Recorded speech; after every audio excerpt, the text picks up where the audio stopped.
There's an ache in so many families who have lost loved ones to a drunk driver in this state. My guest today is among those families. He and his wife, through their grief, got busy to do something about this in the name of their son. My guest is former longtime sports reporter Skip Church. Skip, it is so good to see you. It's great to see you too. We go back. It's been almost 30 years since I've been on the set with you, when you were about 3 years old when you started here. And you were 4. Okay, so let's get down to brass tacks here. What happened to your son, and how did it change your family forever? It changed everything. You can imagine it's the worst possible thing that can happen if you're a parent, to lose a child. He was killed by a drunk driver, and it was 20 years ago this month. And so ever since then, almost for 20 years, you know, we've been working to try to end drunk driving. Dustin was a nationally ranked gymnast at the age of 10. He really enjoyed the performing arts. He modeled for basketball Jim Calhoun's Way and was on the cover. And he also was in a lot of corporate videos for Weekly Reader and others. And we really wanted to see what was going to happen the rest of his life after you raise someone. But at 18 years old, he was killed by a drunk driver.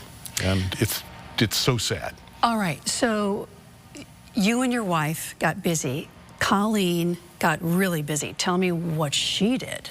Yeah, we started at the state level, first of all, and then she went on to the National Board of Directors for Mothers Against Drunk Driving. And then after that, she became the national president of Mothers Against Drunk Driving, where she'd go around the country and give speeches to everyone.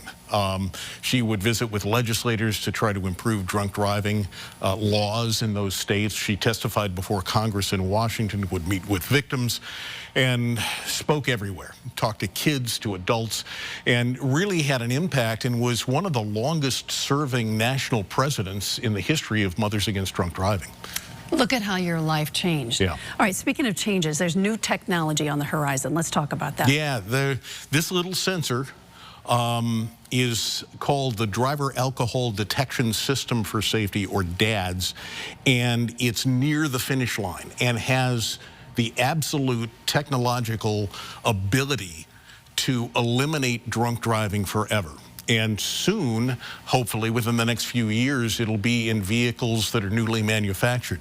It's pretty simple from an individual standpoint. You get in the car, put on the seatbelt after you've turned on the engine, and by the time you've done that, the sensor actually determines the blood alcohol concentration in your breath.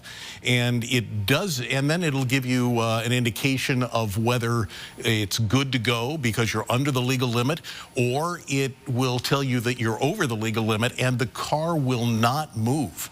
So it's really accurate. They have done a wonderful job, but it's taken years to develop this. And like I said, they're just about at the finish line. And the infrastructure bill of 2021 had a segment in there that makes it mandatory for some kind of technology to eliminate drunk driving to go into every newly manufactured car by 2026. It's probably not going to make it at that point. But it's going to be mandatory, you believe? It is, yep, it's mandatory. So perhaps by 27. Could be. They're going to be at the finish line. This sensor, the 4.0 version of this, will be totally complete, tested, and ready to go by the end of 2025. So then it'll be up to the manufacturers to determine how and when they put it in when everything is tested on their end. Finally, what do you say to folks who have lost a child to a drunk driver who are out there? I wish there was something that you could say that would make it better, but it doesn't. It's the saddest thing that you can have happen to you if you're a parent. It has totally changed our life. And we have another son, Casey, who is doing great up in New Hampshire and married and has his own company. But he was horribly affected by the loss of his brother. And we are. I mentioned that it's been 20 years since he was killed, and just a few days ago we went to the cemetery on the day that he was killed And instead of getting together and celebrating his birthday or his wedding anniversary, because you don't get a chance to see any of those things happen.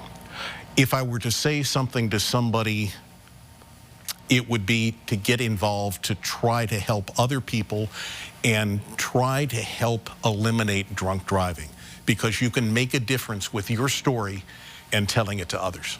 Thank you for your bravery, Skip. Hey. So nice to see you. Good to see you too. Thanks, Ann.